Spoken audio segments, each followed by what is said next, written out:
Chaque jour, un verset de la Bible, une pensée et une invitation. Plus de power avec Léo. Connaissez-vous cette expression populaire qui dit « tu es ce que tu manges » ?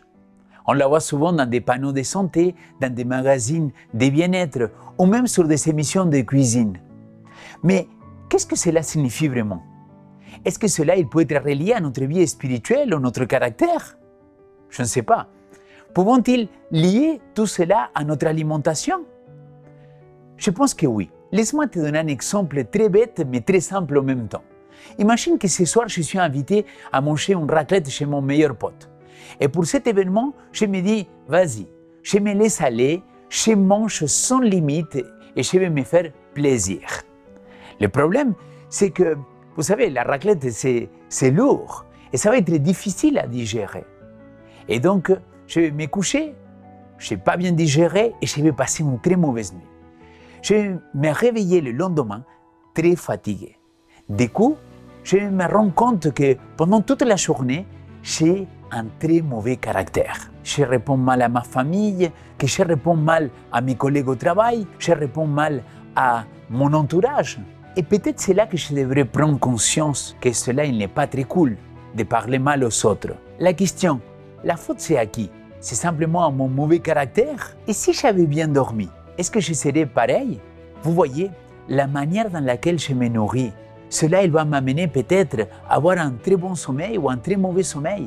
Et ce sommeil-là, il va répercuter aussi sur mon caractère. C'est pour cela qu'il me semble que la maîtrise de soi, c'est quelque chose de très important.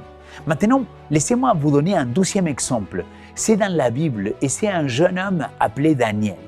Dans la parole, nous dit que Daniel a pris la ferme résolution de ne pas se rendre impur en consommant la nourriture et le vin de la table royale.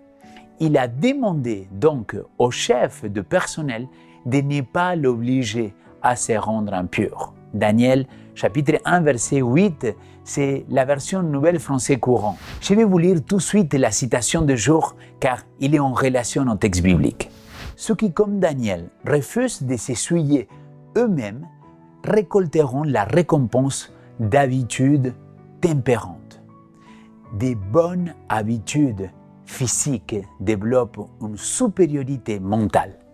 La puissance intellectuelle, l'énergie physique et la longueur de la vie dépendent des lois immuables. Celui qui lutte pour se maîtriser doit être tempérant en toutes choses.